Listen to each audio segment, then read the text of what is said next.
Hello बच्चों, let's read the question here. Question says, we do not clean ponds or lakes, but an aquarium needs to be cleaned. Why? Question में पूछ रहे हैं कि हम कभी भी पॉन्ड या लेक को क्लीन नहीं करते, लेकिन एक एक्वेरियम को क्लीन करने की जरूरत पड़ती है। क्यों? देखते हैं। की कॉन्सेप्ट इस क्वेश्चन के अंदर जो यूज हो रहा है दैट इज अबाउट इकोसिस्टम।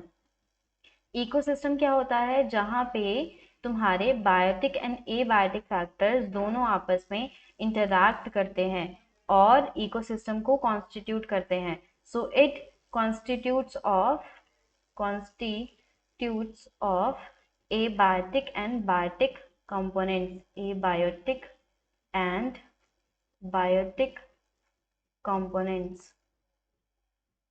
अब इकोसिस्टम हमारा दो टाइप्स का होता है, एक होता है natural and another is man made ecosystem.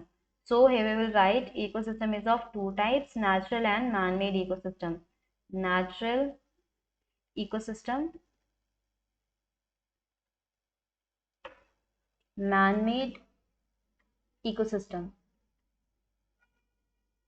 Natural ecosystem कौन से होते हैं? जो नेचर में नेचुरली प्रेजेंट होते हैं, नेचर में नेचुरली एग्जिस्ट करते हैं। सो here we will write exist naturally in nature.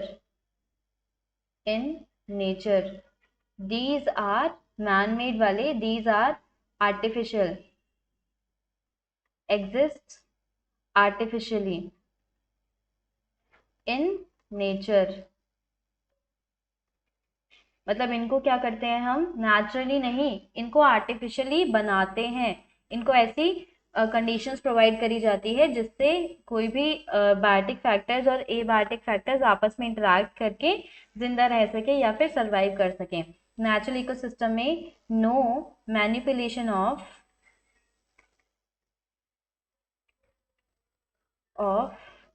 Biotic and abiotic components is seen. इनमें तुम बायोटिक या एबायोटिक कंपोनेंट्स के साथ छेड़छाड़ नहीं कर सकते। Non abiotic and biotic components are seen. Artificial ecosystem में there is manipulation of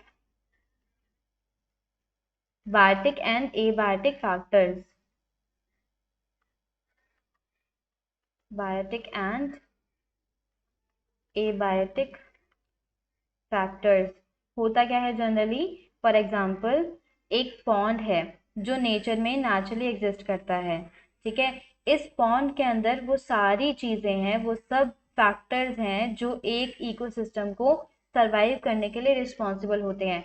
for example, इसके अंदर एबायोटिक जो कंपोनेंट्स हैं, फॉर एग्जाम्पल टेम्परेचर हो गया, या फिर वहाँ का क्या हो गया, वाटर की क्वालिटी, वाटर कितना सलीन है, मतलब कितना नमक का कंटेंट है उसके अंदर, या फिर उसके अंदर पानी ज़्यादा है, कैसा पानी है वहाँ पे, ये वो नेचुरली एग्जिस्ट करता है, हम लोग उससे छेड़छाड़ नहीं करते।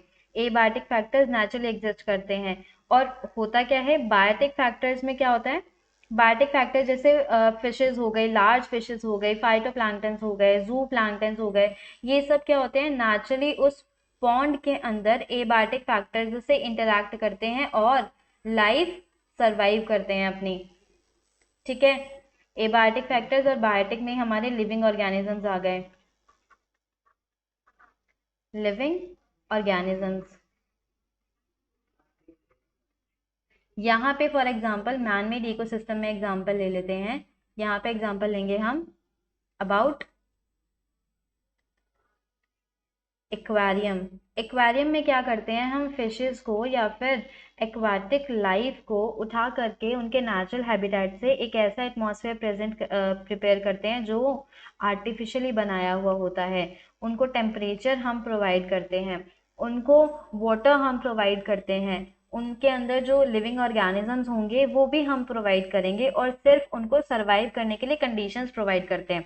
सो इसमें हुआ क्या कि हमने जो बायोटिक फैक्टर्स थे या एबायोटिक फैक्टर्स थे, इनको मैनिपुलेट कर दिया, इनके साथ छेड़छाड़ कर दी, जिसकी वजह से अब ये एक्वेरियम खुद से सस्टेन नहीं कर पाएगा। सस्टेन मतलब खुद से सरवाइव नहीं कर पाएगा, खुद से इसकी प्रोबेबिलिटी जिंदा रहने की या सरवाइव करने की कम हो जाएगी। इसको रेगुलर क्लीनिंग की जरूरत पड़ेगी।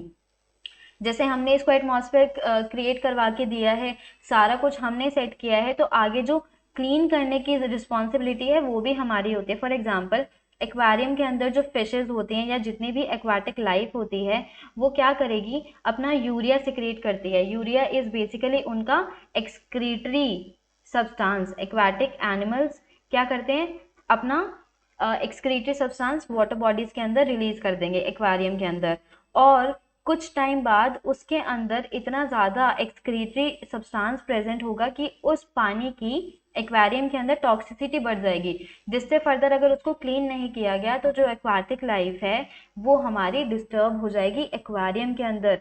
तो यहाँ पे हमें उसको क्लीन करने की ज़रूरत पड़ती है। लेकिन पॉन्ड में क्या होता है, पॉन्ड के पास सब ऐसे मैकेनिज्म्स होते हैं जिससे वो जो एक्सक्रीटरी सब्सटेंस होता है बायोटिक कंपोनेंट्स का, उसको भी वापस से सिंपलर फॉर्म्स में कन्वर्ट कर देती है। बैक्टीरिया प्रेजेंट होते हैं जो उसमें से नाइट्रोजन को फिक्स करके सॉइल में मिक्स कर देते हैं। वो सॉइल से कहाँ जाता है नाइट्रोजन, फर्दर हमारा प्लांट्स के पास चला जाता है। तो पॉन्ड हैज एवरीथिंग जिससे वो अपना लाइफ को सस्टेन कर सकती है, उसको बाहर से किसी भी कंपोनेंट की जरूरत नहीं पड़ती। So I hope you get the answer right. Thank you, best of luck.